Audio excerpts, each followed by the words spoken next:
예, 함께 기도하시겠습니다.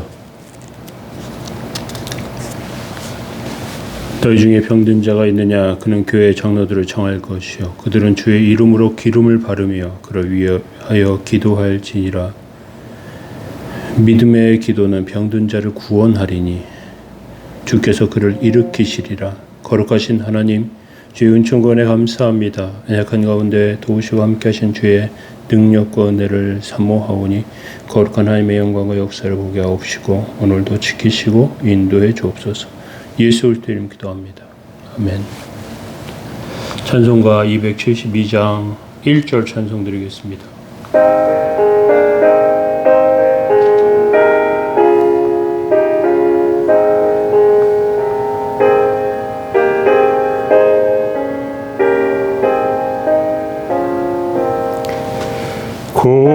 고통의 멍에 벗으려고 예수께로 나갑니다. 자유와 기쁨 베푸시는 주께로 갑니다. 병든 내 몸이 튼튼하고 빈궁한 삶이 부해지며 죄악을 벗어버리려고 주께로 갑니다. 아멘. 예, 함께 보실 말씀은 시편 88편 1절에서 2절까지 말씀 보시겠습니다. 여호와 내 구원의 하나님이여, 내가 주야로 주 앞에 부르짖사오니 나의 기도가 주 앞에 이르게 하시며 나의 부르짖음에 귀를 기울여 주소서. 아멘. 오늘 시편 88편 말씀, 고통 중에 있는 환자에 대해서 살펴보기로 원합니다. 우리가 건강할 때 마음만 먹으면 무엇이든지 할 수 있을 것 같습니다. 청년이나 청소년기 힘이 넘치기 때문에 자신 앞에 한없이 아름다운 미래가 펼쳐져 있는 것처럼 느낍니다. 자신의 미래가 과연 무엇이며 어떤 사람이 되었을까라고 공상을 많이 하죠.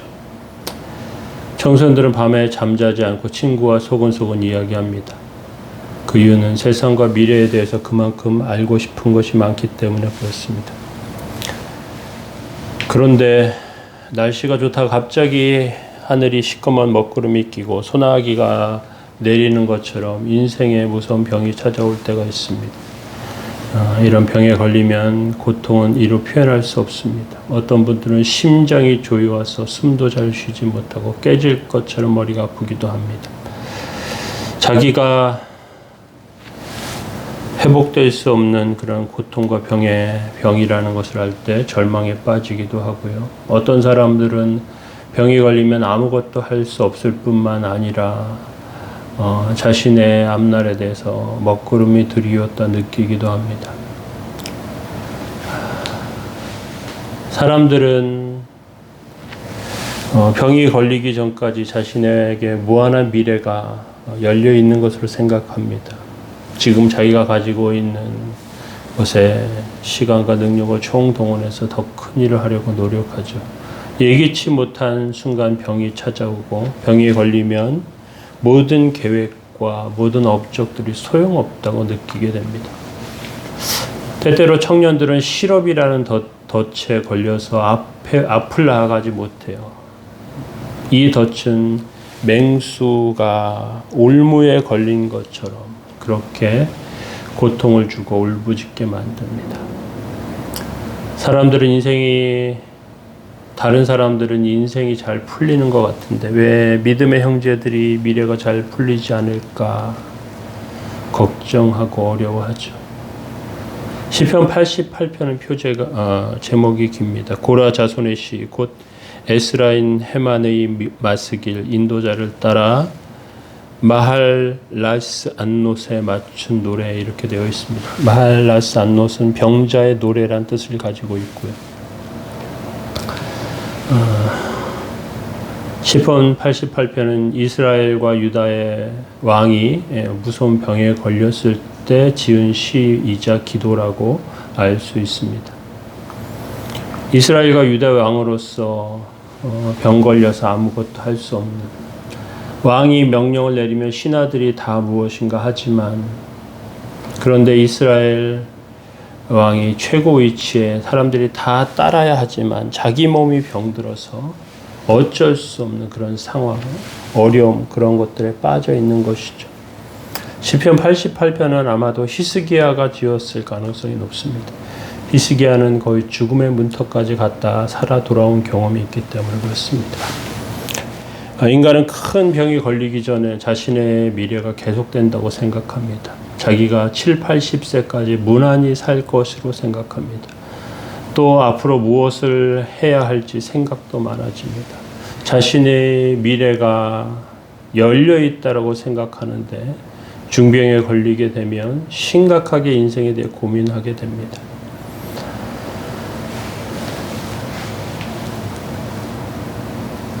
한 걸음 더 나아가 생각해 보면 지금까지 자신이 해왔던 것이 다 소용없어지기도 합니다. 할 수 있는 것들, 또 해왔던 것들, 이런 것들이 다 중단되고 더 이상 진척하지 못하는 모습들을 발견하게 됩니다.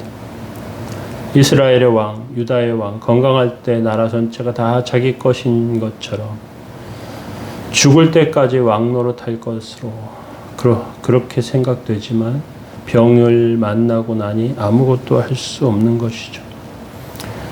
인생과 삶은 병 들고 나면 세 가지밖에 할 수 없습니다. 하나는 신음소리 내면서 아파하는 것입니다.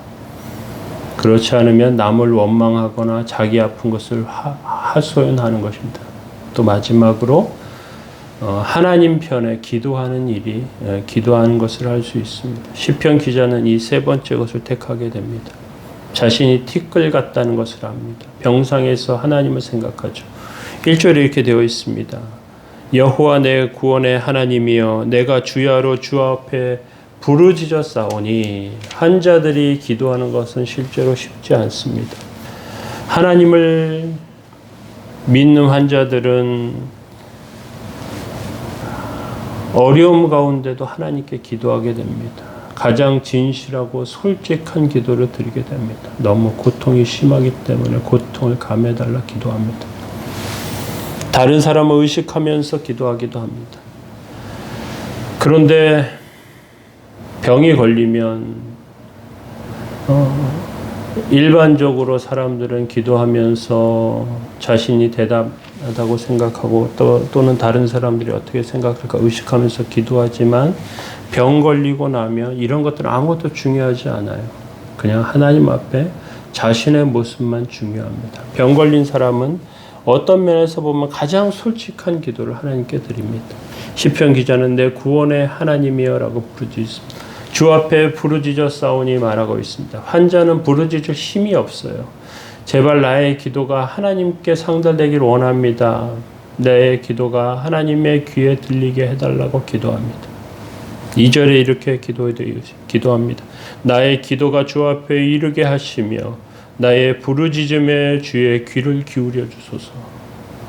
시편 기자는 자기의 기도가 하나님 앞에 상달되지 않을 것이라고 생각하는 것이 아니고요. 자기가 지금 너무 힘이 들어 들릴까 말까 하는 소리로 기도하기 때문에 하나님께 전달되지 않을 수도 있다 걱정하는 것입니다. 병들어 누워보니 지금까지 자기가 했던 모든 일들, 죄의 가운데 있었던 것들, 온전치 못한 것들, 욕심을 위해서 했던 것들, 이러한 것들이 다 생각나는 것입니다. 하나님의 일을 한다면서도 자기 욕심을 또는 음란하거나 정직하지 못한 때가 많았다는 것이죠. 그러면서 하나님과 자신 사이에 죄의 담이 가로막혀 있다는 것을 생각하며 하나님 제발 저의 기도가 하나님께 상달되기를 원합니다. 하나님께서 이미 사정을 알고 계십니다. 그리고 하나님께 세워지기를 주님은 원하십니다. 우리 연약함 가운데 있습니다. 우리는 부족함 가운데 있습니다. 어떻게 해야 될지 모르는 상황 가운데 처해집니다. 그런데 하나님은 그러한 간절함 가운데 기도하는 심령들을 들으십니다. 오늘도 주 앞에 간구하시며 서시기 바랍니다. 너희 중에 병든 자가 있느냐? 장로들을 청해 기도할 것이고 주의 이름으로 기름을 바르고 기도하면 낫는다. 믿음의 기도는 병든 자를 고친다. 주님 말씀하고 계십니다. 혹시 죄가 있을지라도 사하심을 얻을 것이다. 하나님께서는 은혜 가운데 우리를 붙잡아 주십니다. 오늘도 주 앞에 세워지는 귀한 백성들 되시기 바랍니다. 거룩하신 하나님 도우시고 도와주옵소서. 주의 은혜로 세우시고 세워주옵소서. 하나님의 인도하심 가운데 서게 하셔서 온전함이 드러나며 하나님 역사가 나타난 삶이 되게 하옵소서. 아픈 것을 치료하여 주옵소서. 주여 고쳐주시고 고쳐주옵소서. 주의 도우심과 은혜 가운데 승리케 하옵소서. 함께 하시고 인도하시기 원합니다. 예수 그리스도의 이름으로 기도합니다. 아멘. 병든 성도들을 위해서 함께 기도해 주시기 바랍니다.